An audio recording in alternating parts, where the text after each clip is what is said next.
Sa panahon ng medieval, may mga parusang sobrang brutal na parang galing sa horror movie. Ito ang ilan sa mga nakakatakot na parusa. Una, ang Judas Cradle, isang matulis na piramid na inuupuan ng biktima. Dahan-dahang bumabaon ito sa kanilang katawan habang sila'y nakatali.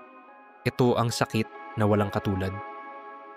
Pangalawa, ang Breast Ripper, bakal na may matutulis na kuko na pinapainit at ikinakabit sa dibdib ng mga babae sabay hila. Ginagamit ito sa mga pinaghihinalaang mangkukulam o nangalunya. Pangatlo, ang flaying, buhay pa ang biktima habang isa-isang inaalis ang balat mula ulo hanggang paa. Isang mabagal at masakit na kamatayan.